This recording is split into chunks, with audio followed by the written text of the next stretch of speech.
सत्यभामा देवी जिंदाबाद जिंदाबाद जिंदाबाद। तुमरक जनता जिंदाबाद जिंदाबाद जिंदाबाद। सत्यभामा देवी जिंदाबाद जिंदाबाद जिंदाबाद।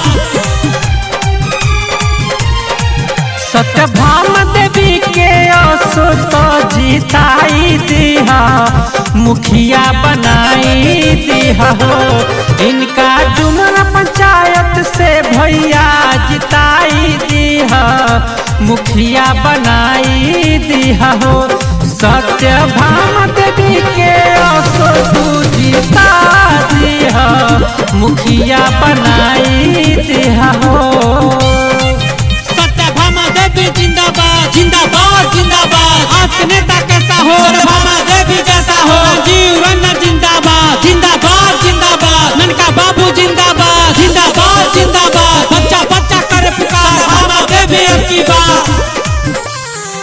आज हर लोग बाटे इनके ही साथ में, सही नेता चुनल बाटे तोहरे ही हाथ में।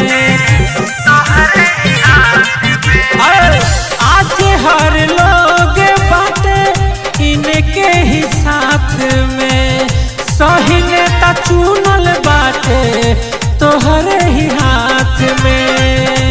सत्यभामा देवी के सत्यभामा देवी के बूथ पे जाके जिताई दिहा, मुखिया बनाई दिहा हो। इनका डुमरा पंचायत से भैया जिता दिहा, मुखिया बनाई दिहा हो। सत्यभामा देवी जिंदाबाद जिंदाबाद जिंदाबाद। तुमरक जनता जिंदाबाद जिंदाबाद जिंदाबाद। अब की बार था है चली के बकेट न पानी में, राजीव रंजन ननका बाबू जय है राजधानी में।